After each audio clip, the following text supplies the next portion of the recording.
부사 묘목, 이름만 보고 심지 마세요. 미얀마, 후브락스, K1처럼 이름이 다양합니다.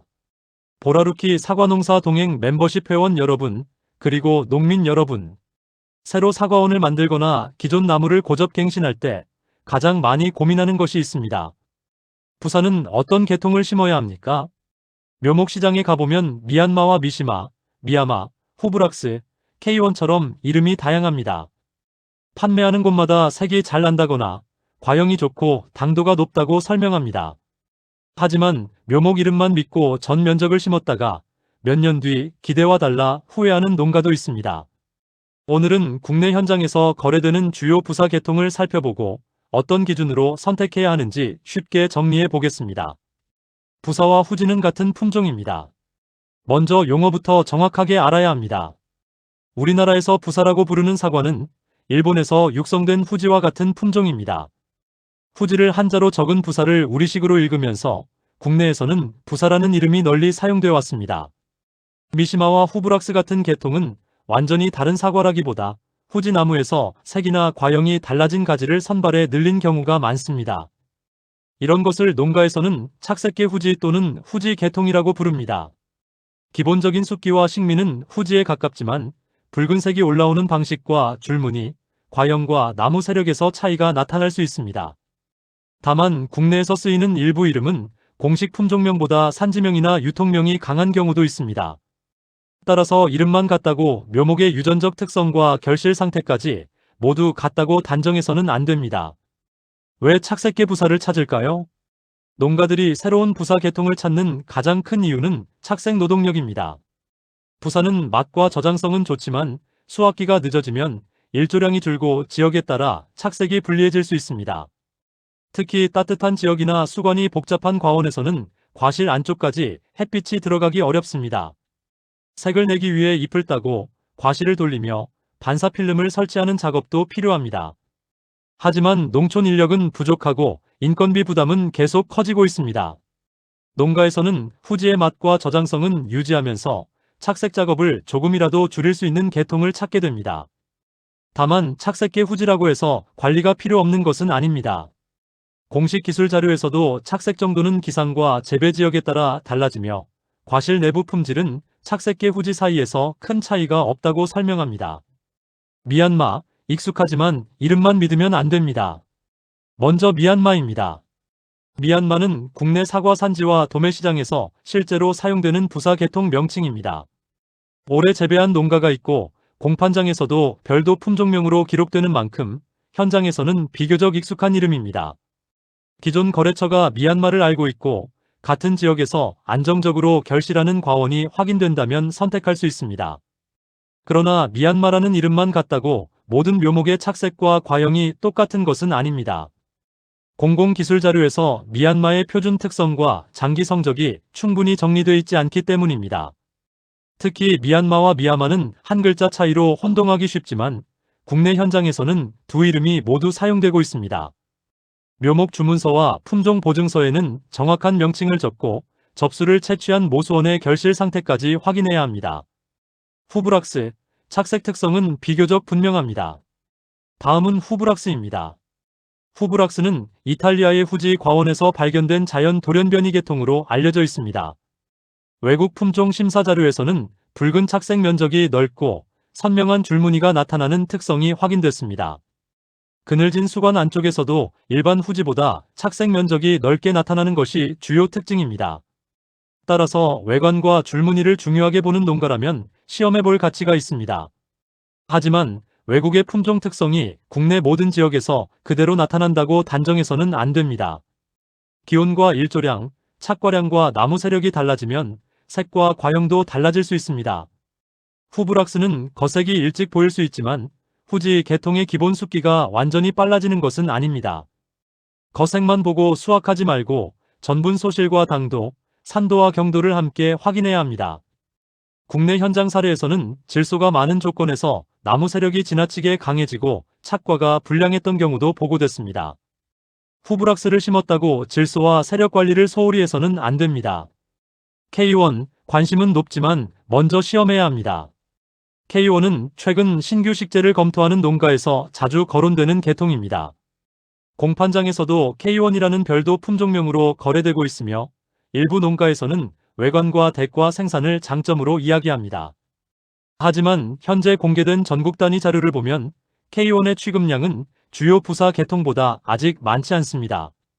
지역별 장기 재배 성적과 저장 후 경도, 밀 증상, 내부 갈변 자료도 충분하다고 보기는 어렵습니다. 따라서 K1을 무조건 프리미엄 계통이라고 단정해서는 안 됩니다. 묘목 가격이 비싸거나 이름이 새롭다는 사실이 높은 판매 가격을 보장하지도 않습니다. 자신의 지역에서 이미 결실한 과원을 방문해 색과 과형을 확인해야 합니다. 수확한 직후의 맛뿐 아니라 저장한 뒤 경도와 내부 상태까지 살펴보는 것이 좋습니다. K1은 전 면적에 바로 심기보다 몇 주를 시험하고 결과를 확인한 뒤 확대하는 접근이 안전합니다. 미시마, 기존 과원은 쉽게 포기하지 마십시오. 미시마는 국내에서 오랫동안 재배되어 온 대표적인 착색계 후지입니다. 공식 기술 자료에서는 라꾸라꾸 후지와 미시마, 2001년 후지를 같은 계통명으로 소개하기도 합니다. 미시마는 후지 특유의 식미와 저장성을 바탕으로 오랫동안 시장에 출하되어 왔습니다. 기존 미시마 과원에서 당도와 착색, 저장 후 품질이 안정적으로 나온다면 무조건 다른 계통으로 바꿀 필요는 없습니다.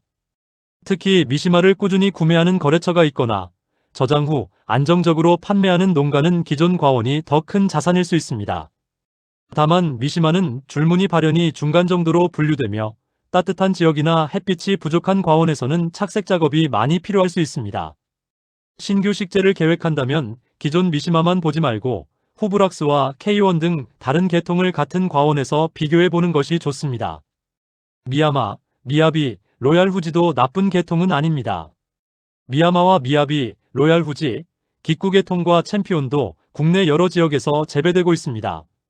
이들 계통이 오래됐거나 최근 홍보가 적다고 해서 품질이 나쁜 것은 아닙니다. 성목 과원에서 나무 세력과 착과량이 안정되면 새로운 계통보다 좋은 사과가 생산되기도 합니다. 문제는 같은 이름이 산지와 묘목업체에 따라 다르게 쓰이는 경우가 있다는 점입니다. 미야마와 미얀마처럼 이름이 비슷한 계통은 주문과 접수 채취 과정에서 특히 주의해야 합니다. 계통 이름보다 실제 모수원에서 열린 사과의 줄무늬와 과형, 수확기와 저장 결과를 확인하십시오. 오래된 계통을 이름만 보고 버리는 것도 위험하고 새로운 계통을 이름만 보고 선택하는 것도 위험합니다. 공판장과 직거래는 선택 기준이 다릅니다. 부사 계통을 고를 때는 어디에 판매할 것인지부터 정해야 합니다. 공판장과 산지유통센터 출하가 중심이라면 계통 이름보다 매년 일정한 물량과 균일한 품질을 만드는 것이 중요합니다. 일부 공판장에서는 미얀마나 K1을 별도 품종명으로 구분하지만 모든 시장이 같은 방식으로 평가하는 것은 아닙니다. 실제 가격은 크기와 착색, 당도와 경도, 흠집과 선별 상태의 영향을 크게 받습니다. 온라인 직거래와 선물용 판매에서는 첫인상을 결정하는 외관이 더욱 중요합니다. 이 경우 후브락스나 K1처럼 외관을 장점으로 소개되는 계통을 시험할 수 있습니다. 하지만 직거래도 결국 재구매를 결정하는 것은 맛과 식감, 저장 중 품질입니다. 이름만 새로운 사과보다 매년 맛이 일정한 사과가 농가 브랜드를 오래 지켜줍니다. 착색계보다 과원 환경이 먼저입니다. 계통을 선택하기 전에 과원 환경부터 점검해야 합니다. 수확기에 밤 기온이 잘 떨어지고 일교차가 큰 지역이라면 기존 후지 계통도 충분히 좋은 색을 낼 수 있습니다. 반대로 따뜻한 평지나 수관이 지나치게 복잡한 과원에서는 착색계 후지를 심어도 기대한 만큼 색이 나오지 않을 수 있습니다. 제식거리가 좁고 웃자람 가지가 많으면 햇빛이 과실까지 들어가지 못합니다. 질소가 많고 착과량이 적어 나무 세력이 강해져도 착색은 불리해집니다. 이런 과원에서는 새로운 계통을 찾기 전에 수관을 단순하게 만들고 나무 높이와 세력을 안정시키는 작업이 먼저입니다. 착색계 후지는 나쁜 환경을 모두 해결해주는 품종이 아닙니다. 햇빛과 착과량, 수세가 맞을 때 착색상의 장점도 제대로 나타납니다. 묘목은 이름보다 출처와 무병 여부입니다. 부사 계통을 고를 때 가장 중요한 것은 묘목의 출처입니다. 같은 이름으로 판매되는 묘목도 접수를 채취한 나무에 따라 착색과 과형이 달라질 수 있습니다. 묘목을 주문할 때는 접수를 어느 모수원에서 가져왔는지 확인하십시오. 가능하다면 모수원의 최근 결실 사진과 수확 기록, 저장 후 상태까지 확인하는 것이 좋습니다. 대목이 M9인지 M26인지 작은 묘인지 이중접목 묘인지도 정확히 기록해야 합니다. 무병묘 검정 여부와 품종 보증서, 생산 판매 이력도 확인해야 합니다. 바이러스와 바이로이드는 묘목 단계에서 겉으로 잘 드러나지 않지만 나중에 생육과 착색, 과실 품질에 영향을 줄 수 있습니다. 조금 비싸더라도 출처가 확실하고 이력이 남는 묘목을 선택하는 것이 장기적으로 비용을 줄이는 방법입니다. 부사 개통끼리는 수분수가 되지 않습니다. 여기서 반드시 알아야 할 내용이 있습니다. 미얀마와 미시마, 호브락스처럼 이름이 달라도 대부분 같은 후지에서 갈라져 나온 계통입니다. 따라서 서로 다른 이름의 부사를 섞어 심었다고 해서 서로 수분수 역할을 하는 것은 아닙니다. 미시마 옆에 후브락스를 심고 후브락스 옆에 K1을 심었다고 수분 문제가 해결되는 것이 아닙니다. 개화기가 맞고 화분 친화성이 확인된 별도의 수분수 품종을 확보해야 합니다. 수분수가 부족하면 착과가 불안정해지고 과형과 종자 형성도 나빠질 수 있습니다. 묘목 배치도를 만들 때 부사 계통의 비율뿐 아니라 수분수의 위치와 개화기도 함께 설계하시기 바랍니다. 전 면적에 한 계통을 걸지 마십시오. 새로운 계통을 선택할 때는 한 번에 전체 과원을 바꾸지 않는 것이 좋습니다.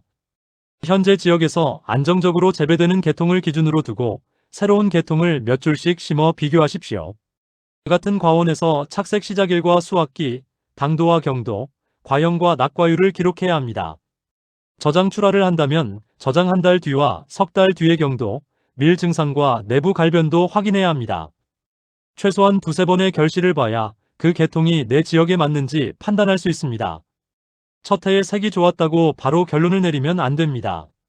그의 기온과 일조량, 착과량과 나무 세력에 따라 결과가 크게 달라지기 때문입니다. 미얀마는 지역에서 검증된 모수원이 있는지 확인하십시오. 후브락스는 착색과 함께 나무 세력과 실제 수확기를 살펴보십시오. K1은 소규모로 시험하며 저장 후 품질까지 확인하십시오. 기존 미시마 과원에서 좋은 품질과 가격이 나온다면 서둘러 없애지 마십시오. 결국 가장 좋은 부사 계통은 이름이 가장 새로운 계통이 아닙니다. 내 과원의 기후와 재배 방식, 판매처에 가장 잘 맞는 계통이 좋은 계통입니다. 보라루키는 앞으로도 농민 여러분이 품종과 묘목을 선택할 때 도움이 되는 현장 중심의 정보를 전해드리겠습니다. 이번 영상이 도움이 되셨다면 구독과 좋아요, 알림 설정을 부탁드립니다. 더 자세한 내용은 블로그 보라루키에서 확인하실 수 있습니다. 감사합니다.